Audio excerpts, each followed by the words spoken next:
The community coming together tonight to honor the life and memory of an officer who died in the line of duty last week. The search continues for a driver who hit and killed a 6-year-old boy and didn't stop. We're going to hear from that little boy's family and a witness. San Diego Public Library is fighting back, giving teens in other states access to banned books. The Reuse and Repair Collective is teaching us how to repair our appliances and not having them end up in the landfill. Feel like smiling? We're about to give away a free car to a single mother of 5. CBS 8 News live at 6 starts right now. And right now, the La Mesa community is coming together to honor the life and service of Officer Lauren Craven, who was killed in the line of duty last week. Thanks for joining us. I'm Carlo Cicchetto. And I'm Anna Laurel. Our Steffi Roche joins us live from the La Mesa Police Department, where a vigil will soon start. Steffi, what's happening out there? Right. Well, the vigil is set to begin at 6:30. It's a candlelit vigil, and the police department is requiring that all members of the media stay across the street, so we can't really get a great perspective of what's happening over there right now. But people have begun coming in. Attendees are coming in, and they've been seeing flowers around the exterior of the La Mesa Police Department. And candles will be provided for those attending tonight, and the program will include brief remarks, a moment of silence, and a closing. The California Highway Patrol reported that a driver who hit and killed Craven was suspected to have been under the influence while he was driving. The suspect is Antonio Alcantar, a 38-year-old La Mesa resident. He was hospitalized after the crash but was later arrested. Craven had been pulled over on I-8 last Monday to help aid victims involved in a crash. As Craven was helping the people hurt in the first crash, the suspected DUI driver hit her. Both Craven and the 19-year-old Devontae Lavelle, who was involved in the first crash, were pronounced dead on scene. La Mesa Police Chief Ray Sweeney previously said the loss of Officer Craven has been heartbreaking. It's the first officer that we've lost in the line of duty. And so as a family, as a city, it's just amazing to see everybody come together.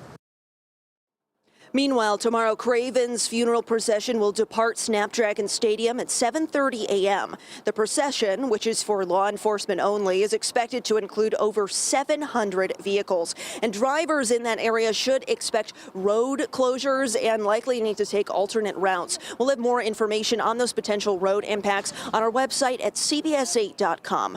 For now, reporting live in La Mesa, I'm Steffi Roche, CBS 8. All right, Steffi, thank you. And tonight we're learning more about the 6-year-old boy who was killed by a hit-and-run driver Saturday night in City Heights. Police say they have new surveillance video from right after the crash, but no arrests have been made. Our Steve Price has been working on this story all day and talked to family members. He joins us now live from the scene of the crash. Steve? Carlo and Anna, those family members identify the little boy as Lucas Lewis. They tell me he was walking home from the store across the street when this tragedy happened tonight. There are several memorials out here for Lucas, including this one in the middle of the street, a sign that says rest in peace, along with flowers and candles. Without question, family, friends, and neighbors in this area are in shock. Funny, smart, helpful. That's how family members describe Lucas Lewis.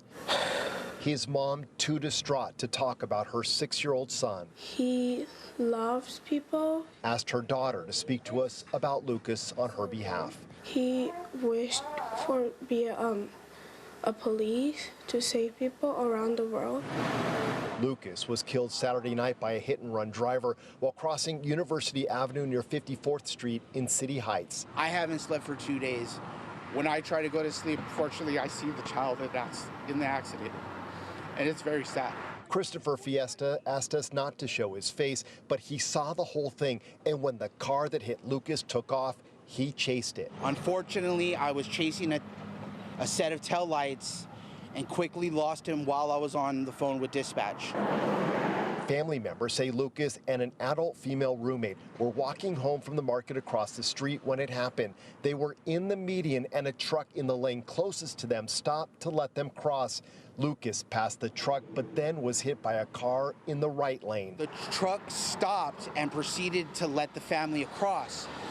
That should have been a clear indication that something was happening. Lucas was given CPR at the scene and rushed to the hospital, where he later died from his injuries.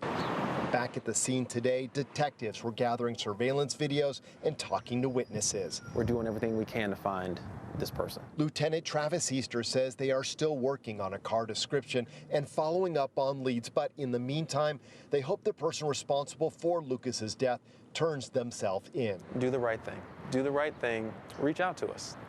Reach out to us, and let's determine what happened.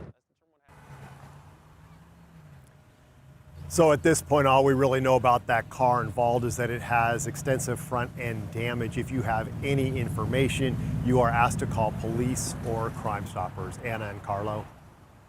Thank you, Steve. A man who had a violent outburst at an East County hair salon has pleaded guilty to an assault charge. Earlier this year in January, August Marriott was seen in cell phone video that was uploaded online. He was becoming irate with workers. You see it right here at the Great Clips Salon. Authorities say he was upset after a staffer told him he was late for his appointment. Officials say he then vandalized the business. You saw him throwing things, threatened employees, even left one person with some minor injuries. He's set to be sentenced on November 18th and faces 6 years in state prison. Today, a group of San Diego lawmakers says they were again blocked from entering an ICE detention center inside the downtown federal courthouse. Representatives Juan Vargas, Scott Peters, Sarah Jacobs, Mike Levin, and Senator Alex Padilla say they've been getting reports that immigrants are being held in poor conditions without lawyers, medical care, or even food. ICE told them last week they needed 7 days' notice to visit. Well, the lawmakers say they gave that notice, but a week later, they were still turned away. We followed all the procedures that they've asked us to follow. We don't believe we need any of that. So now ICE says because of the federal government shutdown, all requests are on hold indefinitely. The lawmakers sent a letter demanding answers, but are still waiting on a response. On the heels of Banned Book Week, the San Diego Library continues to gain momentum with its Books Unbanned program. The initiative offers free digital access to teens and young adults in other states where hundreds of titles are banned or challenged. Our Abby Black shares how this program is opening a new chapter for some young readers. Thousands of books face bans nationwide this year. In California, libraries cannot ban books. So the San Diego Public Library is fighting back, giving free digital access to teens in other states where titles like this are restricted.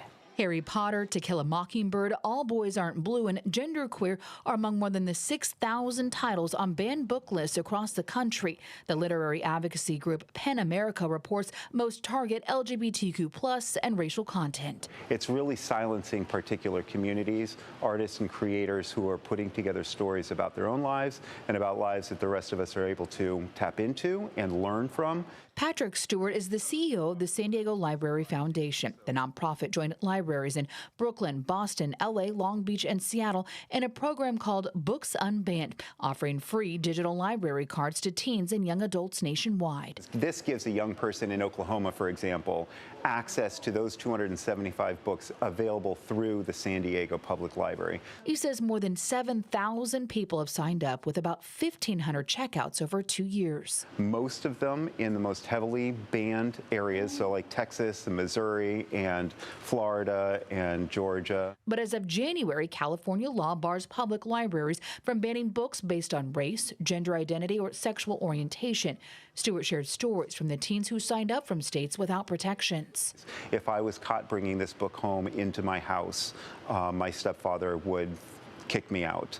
My parents don't agree with this. I am still trying to figure out how to come out to my family. Supporters of book bans say this is not about censorship. It's about parents having a say in what their kids are exposed to and at what age.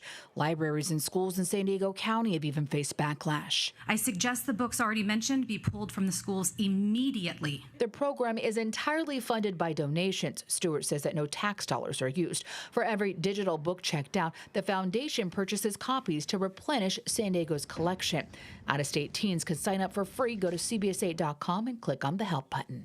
This is something that we should absolutely be challenging. We challenge the challenge, we ban the bans. In downtown, Abby Black, CBS 8. All right, Abby, thank you. The San Diego Humane Society rescues 40 cats from a studio apartment. In total, it took them 3 separate visits to collect all the cats. They responded to the apartment on Imperial Avenue in East Village after a neighbor reported a strong odor coming from the unit. The Humane Society says the elderly owner had been hospitalized and could no longer care for the animals. All 4 Humane Society campuses are over capacity right now, and they need to make space. We are strained in our resources when it comes to housing and being able to take care of these animals. This also takes away from being able to, let's say in the future that we do have another case that come up, because they do come up unexpectedly. You know, this does put us at a vulnerable position. So far, 16 have been adopted. The rest are either up for adoption or will be soon. If you'd like to take a look at the cats available right now, you can go to CBS8.com and click on this story. And cats are such an easy pet. They are easy to take care of, Yeah. and they're a lot more fun than some people think. Oh, I love a cat, They're yeah. great.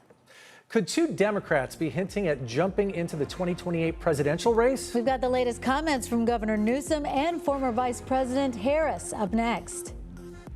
Plus, the latest on how the government shutdown is impacting everything from our airports to our national parks. That's still ahead.